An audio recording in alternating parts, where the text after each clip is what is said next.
নমস্কার, আমি রজত শুভ্র মুখুটি, এসএসসিএনে আপনাদের সবাইকে স্বাগত। আমার সঙ্গে শতদীপ সাহা, এসএসআর মুভিজের কর্ণধার। এই মুহূর্তে শতদীপ অ্যাটলিস্ট বলা চলে পালা বদলের পর সোশ্যাল মিডিয়ায় যে সমস্ত মুখগুলো বারবার যে মুখগুলো ভেসে উঠছে, বারবার যে মুখগুলো আলো নিয়ে নিচ্ছে, তাদের মধ্যে শতদীপ একজন।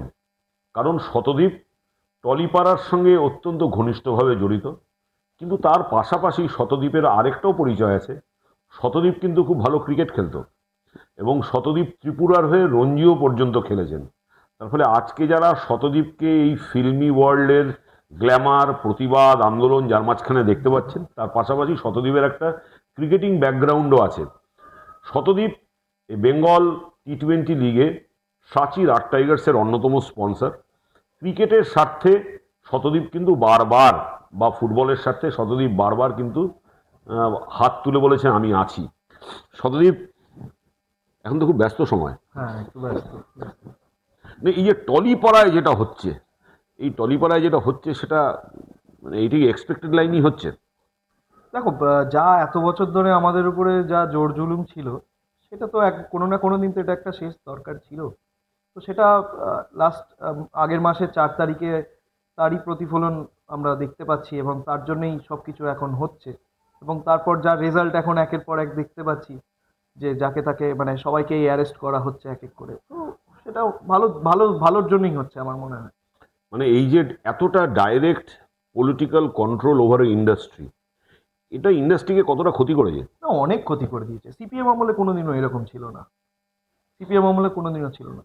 অ্যান্ড আমি তোমাকে আরেকটা কথা বলছি, এই যে 1 মাস যে হয়েছে, এটাতে আমার মনে হয় না বিজেপিও এইভাবে ঢুকবে। এটা পার্টির কোনো জায়গা না। এখানে যারা কলাকুশলীরা আছে বা যারা সিনেমার সঙ্গে জড়িত, তারাই থাকলে বেটার না। এবং স্পোর্টসেও তাই আমি মনে করি। সবগুলো বিভাগেই যারা ধরো যে জিনিসটার সঙ্গে জড়িত, তারাই যদি মেন মাথা থাকে, তাহলে চালাতেও সুবিধা হয় আর জিনিসটা চলবেও খুব ভালোভাবে। সব জিনিসেই পলিটিক্স ঢুকিয়ে দেওয়া আমার মনে হয় এটা ভুল হচ্ছে। মানে কোনোভাবে যেভাবে রাজনীতি আমরা এখন যা শুনতে পাচ্ছি, টলিপাড়ায় গত 15 বছর ধরে যেভাবে রাজনীতি কন্ট্রোল করেছে, সেটা কি কোনোভাবে বাংলা কলাকুশলী থেকে শুরু করে বাংলা ফিল্ম, বাংলা সিরিয়ালস, তাতে মেধাকে কি অনেক পেছনে ফেলে দিয়েছে? হ্যাঁ, মেধার কোনো জায়গাই ছিল না এখানে। সবসময় যদি তোষামত করা যেত, বা এক শ্রেণীর লোকজনকে যদি কি বলবো, যদি তাদেরকে নিয়ে চলতে পারা যায় বা তাদের ব্যাপারে ভালো ভালো বলা যায়, তারাই কাজ পেত। এখানে মেধার কোনো জায়গাই ছিল না। মেধা সেকেন্ডারি। আগে ওই পার্টির ব্যাপারে যদি গুণগান করতে পারো, তাহলেই তুমি ওদের সঙ্গে কাজ করতে পারবে, ওদের টাইমে কাজ করতে পারবে। মানে ভাইফোঁটা না দিলে সিনেমায় জায়গা ছিল না বলে শোনা দেখো, যাচ্ছে। আমি এটাতে একটা জিনিস বলতে চাই, ভাইফোঁটাটা অনেকে আমার মনে হয় স্বেচ্ছায় কেউ দেয়নি।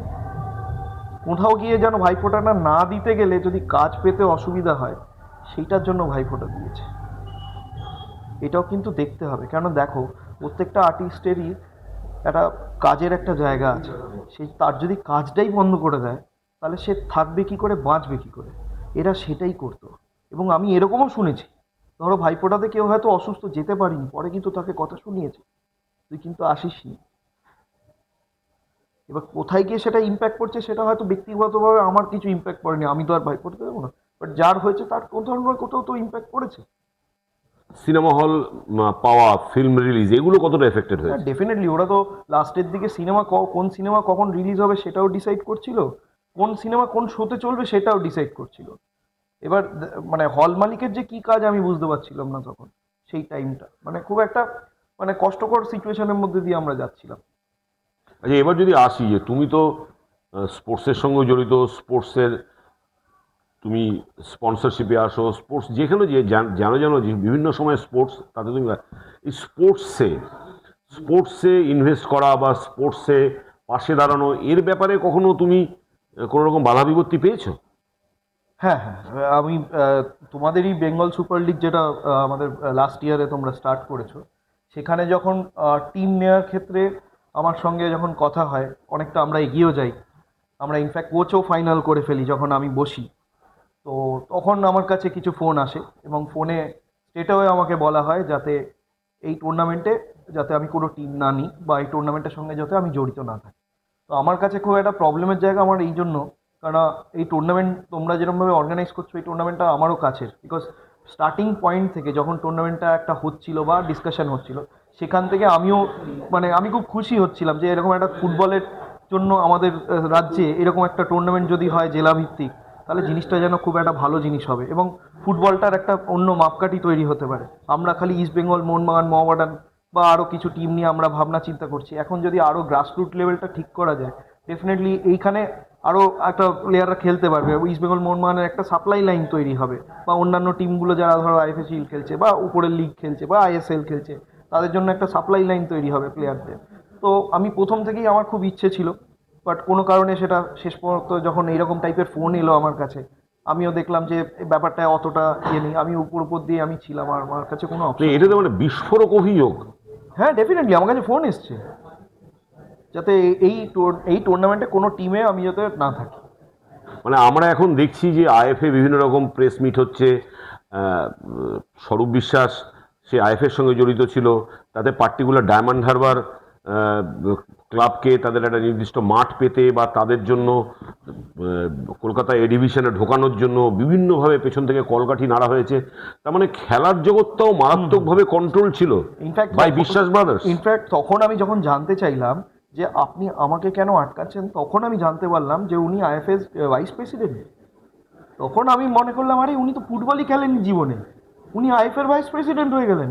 মানে সিনেমার মধ্যেও উনি আছেন, উনি স্পোর্টসেও উনি আছেন, উনি সর্বত্র থাকতে চাইছেন। মানে যেখানে গ্ল্যামার আছে সেখানে উনি থাকবেন। মানে উনি স্পোর্টসটা কী বোঝে, আমার তো এটাই দরকার। মানে উনি কোনোদিনও ফুটবলে লাথি মেরেছে, বা উনি কোনো স্পোর্টসের সঙ্গে জড়িত, কোনোদিন খেলেছে কোনো কিছুতে? সব কিছুতে থাকতে হবে। অভিভাবক হিসেবে থাকো না, ভালো কিছু করার চেষ্টা করো না। উনি উল্টে ফোন করে বলছেন না তুমি থেকো না, কেন না আমরা চাই না টুর্নামেন্টটা সাকসেস হোক। এটা আবার কিরকম কথা? মানে আইএফএর একটা অংশ চাইছে যে হ্যাঁ। আইএফএ দ্বারা অনুমোদিত একটা টুর্নামেন্ট সাকসেসফুল না হোক। না হোক, আমি তখন আশ্চর্য হয়ে গেলাম। মানে এইরকম তো কেউ বলতে পারে না। একটা ভাইস প্রেসিডেন্ট আইএফএর, সে বলছে যে তুমি অমুক একটা টুর্নামেন্ট হচ্ছে, তুমি ওটাতে পার্টিসিপেট করো না, ঢুকো না, তুমি এটাতে মানে যেওই না।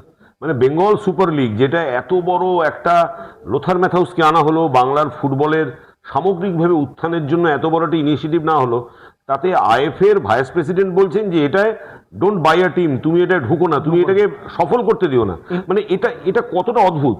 ইনফ্যাক্ট লোথার ম্যাথিউস যেদিন এসেছিল, আমাকে তোমরা ইনভাইট করেছিলে, আমি সেদিন যেতে, আমি যাবো কি যাবো না আমি বুঝতে পারছিলাম না। মানে আমি শেষমেশ আমি যাইনি,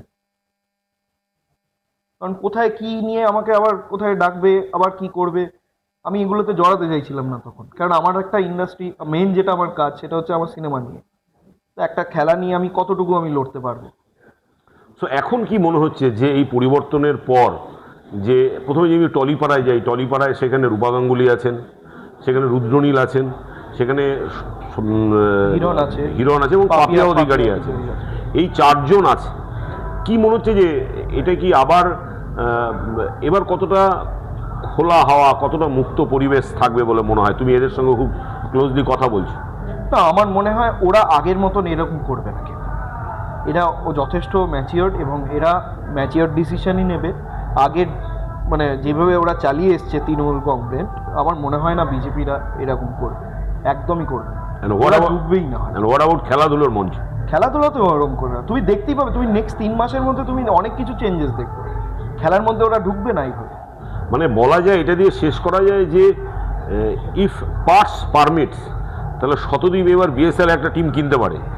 চেষ্টা করবো ডেফিনেটলি। বাট তুমি জানো আমার প্রথম ভালোবাসা হচ্ছে ক্রিকেট, সো ডেফিনেটলি ক্রিকেটে, তার জন্যই তোমাদের সঙ্গে আমি থাকি। বাট ডেফিনেটলি কোনো সুযোগ থাকলে ডেফিনেটলি ফুটবলে আমি। Thank you very much. Thank you.